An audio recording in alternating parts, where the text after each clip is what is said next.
ஏபிஎம்சியில் வந்து பார்த்தீங்கன்னா minimum price 8000 ரூபாய்க்கும் மேக்ஸிமம் ப்ரைஸ் 10,000 ரூபா. அப்போ 80 ரூபாயிலேருந்து 100 ரூபாய்க்குள்ளே நமக்கு ஒரு கிலோவுக்கு வந்து கிடைக்குது மக்களே.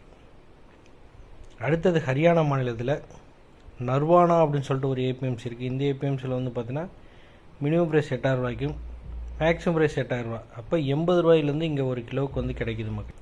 அடுத்தது பஞ்சாப் மாநிலத்தில் ஃபத்தகார் சஹிப் அப்படின்னு சொல்லிட்டு ஒரு ஏபிஎம்சி இருக்குது. இந்த ஏபிஎம்சியில் வந்து பார்த்தீங்கன்னா மினிமம் ப்ரைஸ் 5000 ரூபாய்க்கும் மேக்ஸிமம் ப்ரைஸ் 6000 ரூபா. அப்போ 50 ரூபாயிலேருந்து 60 ரூபாய்க்குள்ளே நமக்கு ஒரு கிலோவுக்கு வந்து கிடைக்குது மக்களே. ஜம்மு அண்ட் காஷ்மீர் கத்வா அப்படின்னு சொல்லிட்டு ஒரு ஏபிஎம்சி இருக்குது. இந்த ஏபிஎம்சியில் வந்து பார்த்தீங்கன்னா மினிமம் ப்ரைஸ் 8250 ரூபாய்க்கும் மேக்ஸிமம் ப்ரைஸ் 8250. அப்போ 82 ரூபாய்க்கு வந்து நமக்கு ஒரு கிலோவுக்கு வந்து கிடைக்குது மக்களே. அடுத்தது ஹரியானா மாநிலத்தில் ரோக்டாக் அப்படின்னு சொல்லிட்டு ஒரு ஏபிஎம்சி இருக்குது. இங்கே வந்து